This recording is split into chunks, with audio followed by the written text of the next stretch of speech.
Good morning বন্ধুরা, welcome to my channel Sanchita সঞ্চয়। আমি আবার তোমাদের কাছে চলে এসেছি আরেকটি নতুন ভিডিও নিয়ে। দেখো, সকালবেলা এত বৃষ্টি হচ্ছে, আর কি করব বলো। সকালবেলা উঠেই ভাত বসিয়ে দিয়েছি। আর সকালবেলা আজকে টিফিন করব না, ভাতই সবাই খাবে বলেছে। ভাত, আলু সেদ্ধ, ডিম সেদ্ধ। ওর বাবা বাজার করে নিয়ে চলে এসেছে, মাছ নিয়ে এসেছে, পমফ্রেট মাছ। আর ওদেরকে ভাত হয়ে গেছে, দিয়ে আমি আলু সেদ্ধ, বাটার, ডিম সেদ্ধ আর ভাত ওদের দিয়ে দেবো টিফিনে। ওরা খেয়ে নেবে। আর আমি আজকে বেশি কিছু রান্না করব না। ওর বাবা বলেছে যেহেতু ভাত খাচ্ছে টিফিনে, আর সকালে যেদিন ভাত খায় সেদিন দুপুরে একদমই ভাত খেতে পারে না, সেই জন্য বলেছে যা হোক একরকম কিছু করবে, আর দুপুরবেলাও অল্প অল্প ভাত খাবো। তা আমি পমফ্রেট মাছের ঝাল করব বলে সর্ষেটা বেটে নিয়েছি, আর পমফ্রেট মাছের ঝাল করে আর কিছু করব না, অন্য কাজে চলে যাব। তা মেয়েকেও একটুখানি ভাত মাখিয়ে দিলাম, ওর পুজো হয়ে গেছে, স্নান হয়ে গেছে, ও ভাত মাখিয়ে দিলাম, ও খেয়ে নেবে। আর আমিও তার সঙ্গে একটুখানি খেয়ে নিলাম ভাত। আর পমফ্রেট মাছগুলো ভেজে বসিয়ে দিলাম পমফ্রেট মাছের সর্ষে।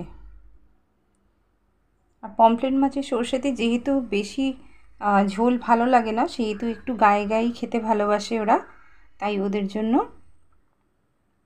পমফ্রেট মাছের ঝাল করছি। প্রথমে তেলের মধ্যে একটুখানি কালো জিরে দিয়ে দিলাম। আর আমি এখানে দু রকম সর্ষে বেটেছি, সাদা কালো রেশিও সমান, 3 চামচ কালো আর 3 চামচ সাদা সর্ষে, আর 4-5টা কাঁচা লঙ্কা ওর সঙ্গে বেটে দিয়েছি। দিয়ে বাটার পর কিন্তু আমি সর্ষেটা ছেঁকে নিয়েছি।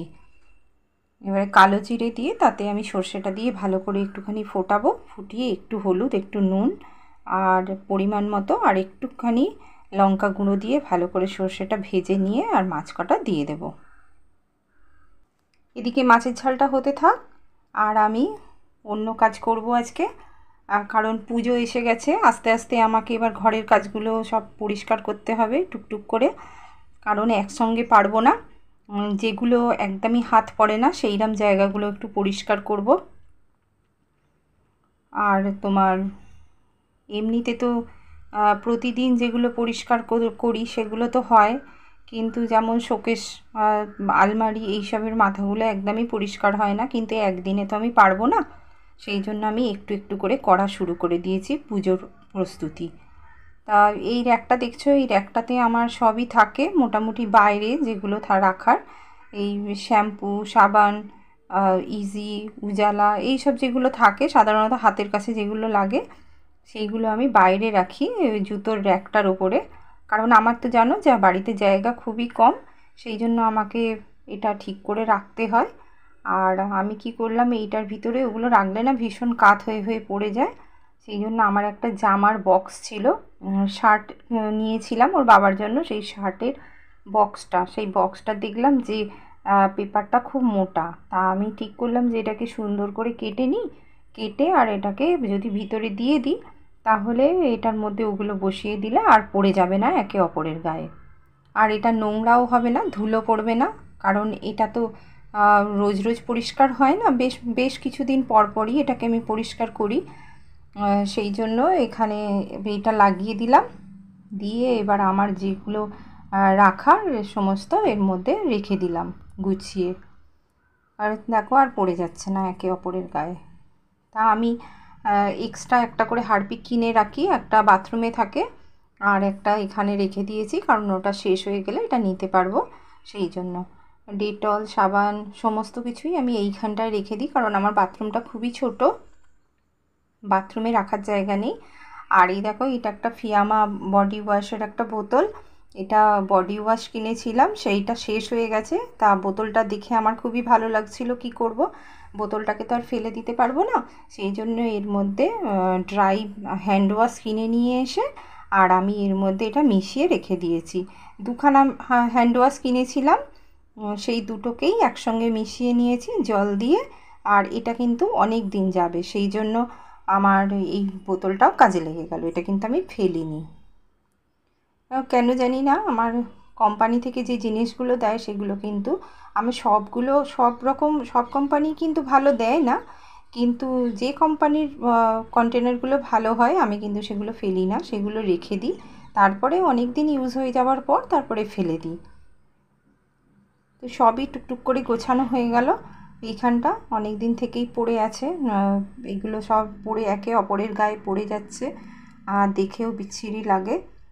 তা কাজের ফাঁকে আর তো সময় পাই না, আজকে একটুখানি হাতে সময় পেয়েছি বলে করে নিলাম। আর ওয়েদারটা সকালবেলা প্রচণ্ডই বৃষ্টি হচ্ছিল, কিন্তু বেলার দিকে দেখলাম ছেড়ে গেছে। ছেড়ে যেতে ওদের যে রোজের জামা কাপড়গুলো পরার, সেইগুলো একটুখানি সাবান জল দিয়ে ধুয়ে দিই, কারণ জল তো চলে গেছে, পুকুর ছাড়া আমার গতি নেই, সেই জন্য পুকুরেই ধুয়ে দিলাম। রোদটা দেখছি এখন ভালোই উঠেছে। ধুয়ে দিয়ে এসে আমি রান্নার বাসনগুলো সব মেজে নিলাম, যেহেতু আর কিছু করব না আজকে, ওরা মাছের ঝাল দিয়েই শুধু ভাত খাবে বলেছে, সেই জন্য রান্না করে নিয়ে আমি বাসনটাও ধুয়ে নিলাম। বাসন ধুয়ে নিলাম। আর যেহেতু জামা কাপড় কেচেছি, জামাটা আমার ভিজে গেছে জানো তো জলে। আর পুকুরে নামলে আমার ভীষণ এই জামার নিচটা ভিজে যায়। যেহেতু আমি ঘরে পরিষ্কার করব, সেহেতু আমি এই জামাটা ছেড়ে এবার আমি ঘরে চলে যাব। ঘরে চলে গিয়ে এবারে দেখি, ওর বাবা অনেকক্ষণ থেকেই বলছে বাজার থেকে একটা আনারস নিয়ে এসেছে, সেইটা কাটার জন্য বলছে একটু পরে খাবে। তা আমি গিয়ে আর আনারসটাকে ভালো করে কেটে নিলাম, কেটে একটুখানি নুন দিয়ে আর রেখে দেবো কিছুক্ষণ, তারপরে ওরা যখন খেতে চাইবে তখন দেব। কারণ আমি যদি একবার পরিষ্কার করতে চলে যাই তখন আর আমার ভালো লাগবে না, সেই জন্য আনারসটাকে আমি ভালো করে কেটে নিলাম। আনারসটা কিনে নিয়ে এসে কিন্তু খুব ভালো না জানো তো, ভেতরে না কীরকম কালো কালো হয়ে আছে। তা আমি ওর বাবাকে বলছি, জানো তো তোমাকে ঠকিয়ে দিয়েছে। বলে না গো, আনারস ওপর থেকে বোঝা যায় না এরকম। আসলে কি জানো তো, যখন আনারসগুলো গাড়িতে তোলে বা যে ক্ষেত থেকে আনারসগুলো কাটে, যেহেতু এদের গা শক্ত, সেহেতু না এই আনারসগুলোকে না ওরা ছুঁড়ে ছুঁড়ে ফেলে। আর ফেললে কি হয় বলো তো, একটার গায়ে আর একটা গিয়ে লাগে বা শক্ত জায়গায় লাগে, আর ভেতরে কিন্তু আনারসগুলো ড্যামেজ হয়ে যায়, যেটা ওপর থেকে বোঝা যায় না। আর আমি সেই কেটে কেটে বাদ দিয়ে দিয়ে ইয়ে করলাম। আর এতে তো আবার চোখ থাকলে আবার অসুবিধা, সেই জন্য চোখগুলোকে ভালো করে পরিষ্কার করে নিলাম। আধখানা আনারস কাটলাম আর আধখানা রেখে দিলাম, একটু চাটনি করবোক্ষণ পরে। আনারসটাকে একটুখানি নুন দিলাম ওপর থেকে, নুন দিয়ে জড়িয়ে আর ঢাকা দিয়ে রেখে দিলাম, যখন ওরা খেতে চাইবে তখন ওদেরকে দিয়ে দেব।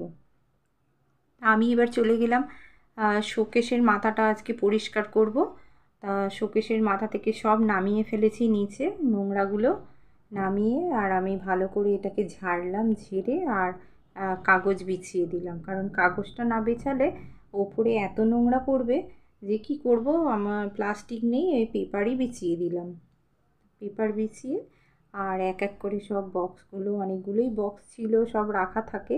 এগুলো কিন্তু কাজে লাগে না, আবার কাজের জিনিসও অনেক আছে, সবসময় যেগুলো কাজে লাগে না এই রকম অনেক জিনিস এর মধ্যে আছে জানো তো। কিন্তু আমার তো রাখার জায়গা নেই, কী করব, এই মাথাগুলোই সব ব্যবহার করতে হয়।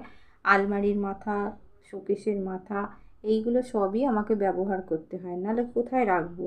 তারপরে ধরো অনেক কিছুই এক্সট্রা জিনিস আছে যেগুলো হঠাৎ করে কাজে লাগে, কিন্তু রোজ কাজে লাগে না। তা সেগুলো কী করব বলো, ফেলে দেবো? সেই জন্য ওইগুলোকেও আমায় যত্ন করে রাখতে হয়।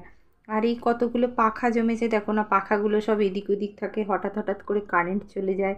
এই গরমের সময় কদিন আগেই তো কারেন্ট চলে গিয়ে কি ঝামেলা জানো, এখানে আমাদের ইয়ে পুড়ে গেছে, ট্রান্সফর্মার পুড়ে গিয়ে পুরো সারা দিনই কারেন্ট এলো না। রাত্রিবেলা আমরা 1:30টার সময় বাইরে গিয়ে ঘোরাঘুরি করছি, এত মানে কারেন্টের অসুবিধা। তা তখন কিন্তু এই পাখাগুলোই আমাকে বাঁচিয়েছে। আর দেখো অনেক কিছু এক্সট্রা জিনিস আছে, যেমন ক্লিপ, হেনা তেনা অনেক কিছু টুকটাক জিনিস আছে যেগুলো কিন্তু আমার সব সময় লাগে না, কিন্তু আমার হঠাৎ করে প্রয়োজন পড়লে লাগে। কিন্তু এগুলোকে আমি কোথায় রাখবো বলো, এগুলোকে তো আমার একটা ভালো জায়গাতেই রাখতে হবে না, যখন চাইলেই পাবো সেইরকম জায়গায় রাখতে হবে। তাই কি করলাম, এইটা আমার একটা ট্রে ছিল, সেই ট্রেটার মধ্যে এগুলোকে রেখে আর ভালো করে কাগজ চাপা দিয়ে আর তার উপর দিয়ে একটা জামার বক্স ওপর দিয়ে চাপা দিয়ে দিয়েছি, মানে ধুলো পড়লে ডবল যেহেতু ঢাকা দেওয়া আছে, সেহেতু ধুলোটা এর ভেতরে ঢুকতে পারবে না। আমি পরে যখন আবার গোছাবো তখন এই কাগজটা তুলে ফেলে দেবো, কাগজের উপরে নোংরাটা পড়বে, সেই কাগজটা তুলে ফেলে দিলেই হয়ে যাবে। তা আমি যখন পরিষ্কার করি এই রকমই করি, যাতে ভিতরের জিনিসগুলো ঠিক থাকে অথচ ওপরটা যা হোক পরিষ্কার করে দিলে ঠিক হয়ে যায়। তো এইরকম এক এক করে সব ওপরে তুলে দিলাম আর গুছিয়ে, যাতে সব হাতের কাছে সব পাই। এইবারে কি করব, সব গুছিয়ে টুছিয়ে নিয়ে আর এবার চলে যাব আমি স্নানে। তো যে সমস্ত বন্ধুরা আমার এই ভিডিওটা দেখছো, তোমরা খুব ভালো ভালো কমেন্ট করেছো, তোমরা আমার সঙ্গে আছো, তোমরা বলেছো, আর আমার ভিডিও দেখছো, তোমরা লাইক করছো, কমেন্ট করছো, আমার কিন্তু খুব ভালো লাগছে। আমিও তোমাদের ভিডিও দেখছি, ভীষণই ভালো, খুব সুন্দর লাগছে। আর আমার ভিডিওর সঙ্গে থাকার জন্য, আমার পরিবারে তোমাদের আসার জন্য অসংখ্য ধন্যবাদ। আর আমি চেষ্টা করব তোমাদের সঙ্গে থাকার, তোমাদের সঙ্গে আছি, থাকবো। তাই এরই মধ্যে পরিষ্কার করতে করতেই বললো তাহলে দাও এবার একটুখানি খেয়ে চলে যাবে, ওর বাবা বললো দাও একটুখানি আনারসটা খেয়ে তাহলে যাই। তাহলে ঠিক আছে নাও বলে এবার দিলাম। এবারে মেয়েও খেলো একটুখানি, আমিও খেলাম তার সঙ্গে 2-4টে। বললো যে তুমি তো অনেকক্ষণ থেকে খাটাখাটি করছো, তোমার অনেক কষ্ট হচ্ছে, তাহলে একটুখানি খাও। আমিও ওই চামচে করেই তুলে খেলাম, হাতটা ধুয়ে। ইচ্ছা করছিল না, যাই হোক এত নোংরা ঘেঁটেছি তো ভালো লাগছিল না, তা জোর করছিল বলে তাই জন্য আমিও ওই 2-4 পিস খেলাম। খেয়ে আবার কাজে লেগে পড়লাম, কারণ আমার তো চিন্তা আছে যে আমি ওইদিকে পরিষ্কার করতে করতে চলে এসেছি, সেই জন্য। তা ওরা খেলো, এটা খেয়ে নিলে আমি আমার কাজে আবার লেগে গেলাম। পরিষ্কার টরিষ্কার করে তারপরে আমি এবার চানে চলে যাব, কারণ চান টান করে এলাম। এইবারে আমার কাজ শেষ। ভিডিওটা দেখতে দেখতে যারা একদম শেষ পর্যায়ে চলে এসেছো সেই সমস্ত বন্ধুদের কাছে আমার অনুরোধ, তোমরা যদি নতুন বন্ধু হও তাহলে অবশ্যই আমাকে লাইক ও সাবস্ক্রাইব করে দিও, আর বেল আইকনটা অবশ্যই প্রেস করে দিও, তাহলে আমি ভিডিও পোস্ট করলে তোমাদের কাছে চলে যাবে। আর ভিডিওটা আর বড় করব না, ততক্ষণ তোমরা ভালো থেকো, সুস্থ থেকো, দেখা হচ্ছে পরের